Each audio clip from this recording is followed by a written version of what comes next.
हल्द्वानी में आज रेरा और विकास प्राधिकरण के विरोध में सैकड़ों किसानों, मातृ शक्ति और जमीन कारोबार से जुड़े व्यापारियों ने प्रदर्शन किया। इस दौरान प्रदर्शनकारियों ने बड़ी संख्या में पहुंचकर अपना विरोध जताया। बुद्ध पार्क में प्रदर्शन के दौरान किसान अपने कृषि यंत्रों के साथ पहुंचे और जमकर नारेबाजी की। वक्ताओं ने कहा कि हल्द्वानी की भौगोलिक स्थिति कुछ अलग है, ऐसे में यहाँ पर रेरा और प्राधिकरण के तमाम नियम फिट नहीं बैठते, लेकिन प्रशासन अपनी मनमानी चला रहा है, जिससे यहाँ का किसान और जमीन से जुड़ा व्यवसायी नहीं मानेगा। किसानों ने कहा कि अगर शासन प्रशासन उनकी बातों को नजरअंदाज करेगा तो उनका आंदोलन व्यापक तौर पर और आगे बढ़ेगा।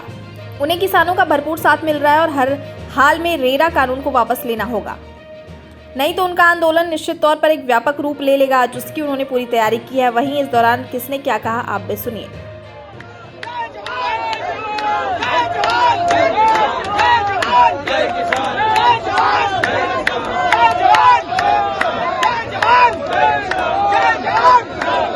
हम सरकार से कह रहे हैं अपना काला कानून वापस ले।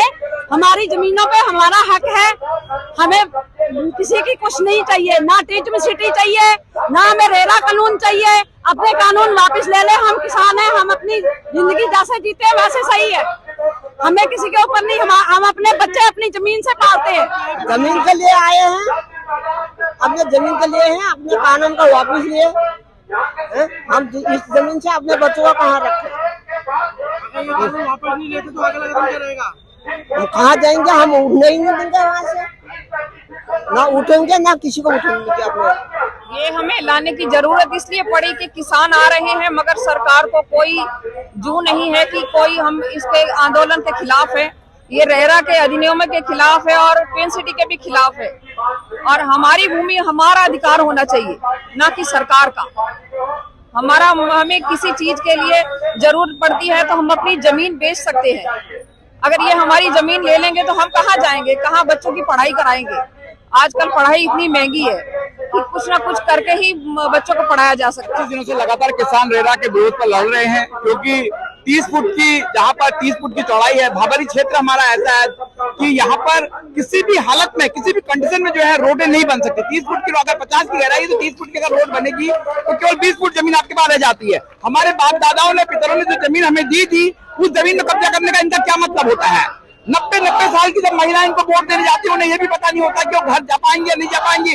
उसके बाद भी सरकार को चुनती है क्या सिर्फ इसलिए कि कल उनके आने वाले बच्चों के लिए नासूर बन जाए? मैं इसका आज बलजीत भाई ने जैसे कहा कि लाशों की राजनीति करके भले ही हमें लाशों में आगे जाना हो, हमें मरना पड़े, हमें रात दिन कुछ भी करना पड़े, लेकिन हम इस आंदोलन में पूरे जोर शोर के साथ लड़ेंगे। अभी तो हमारी शुरुआती लड़ाई है, आगे आगे देखना होता है। सामने है कि किसान अपनी भूमि पर अपना अधिकार होने के बावजूद भी उसे आज अपने बच्चों की पढ़ाई, अपनी लिखाई में खर्च नहीं, उसे बेच के वो अपना खर्चा नहीं कर सकता है। तो सरकार ने बिल्कुल हिटलरशाही कानून अपना रखा है, जो कि बहुत ही गलत है। क्या एक बात बताइए, अगर किसी के बच्चे को आगे पढ़ने जाना है, उसके पास अगर जमीन पैसे नहीं है और उसके पास जमीन है, क्या वो अपनी जमीन बेच नहीं सकता?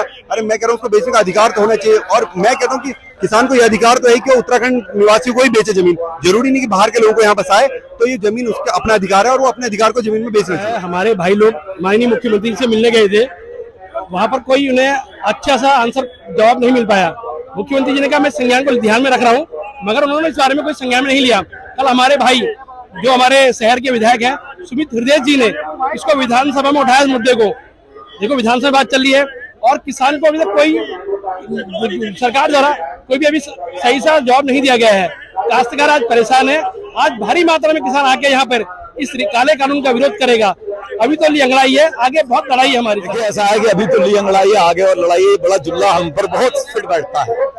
देखिए ऐसा है कि 25 दिन हो गए, आप देख ही रहे, रेरा के आड़ में प्राधिकरण ने जो बेतुके से कानून लगाकर हमारी खुद की भूमि हथियाने का जो इरादा रखता है, उसका ये विरोध है और ये विरोध बहुत आगे चलता रहेगा। और कई जगह पर अधिकारियों ने श्रम का मजाक बनाया, हमारे बेरोजगार भाइयों का मजाक बनाया।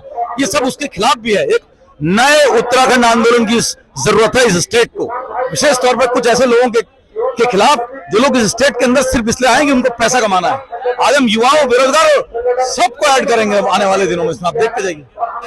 प्राधिकरण सबसे अहम मुद्दा गोला पार्क का ट्विन सिटी का है। जिस तरह से बार बार अखबार के माध्यम से हमारे द्वारा पूछा गया है और जिस तरह मौन धारण किया जा रहा है, गोला पार्क के अधिग्रहण का सिस्टम हमें समझ में आ रहा है कि तैयारी चल रही है। किसान अपनी जान तो दे देगा अगर हमारी लाशों पर ट्विन सिटी बनानी चाहते हैं, ट्विन सिटी हमारी लाशों में बनाना चाहते तो बना लीजिए। हमारी बॉडी के ऊपर आप शहर बसाइए, हम बिल्कुल किसी कीमत पे भी पिंक सिटी नहीं बनने देंगे, भले कुछ भी हो जाए। और रेरा और प्राधिकरण, रेरा जैसा नियम जो हम पे लागू कर दिया गया, हम पे थोप दिया गया, हम किसी कीमत पर बर्दाश्त नहीं करेंगे। 30 फुट की पट्टियां हैं, 40 फुट की पट्टियां हैं, कैसे किसान 30 फुट की रोड दे देगा? 1-1 किलोमीटर लंबे चीरे हैं। भौगोलिक परिस्थिति को लागू किए बिना, देखे बिना आपने अंदर ऐसी कमरों में बैठ के नियम हम पे ला दिए, हम इसको बिल्कुल बर्दाश्त नहीं करेंगे। ये किसान के सिर के ऊपर से पानी निकल चुका है, किसान निकल के बाहर आया है। आज हमारा प्रदर्शन है, इसके बाद हम 72 घंटे का अल्टीमेटम देंगे, उसके बाद हम एक बहुत बड़ी महापंचायत करेंगे जिसमें हजारों की संख्या में लोग होंगे।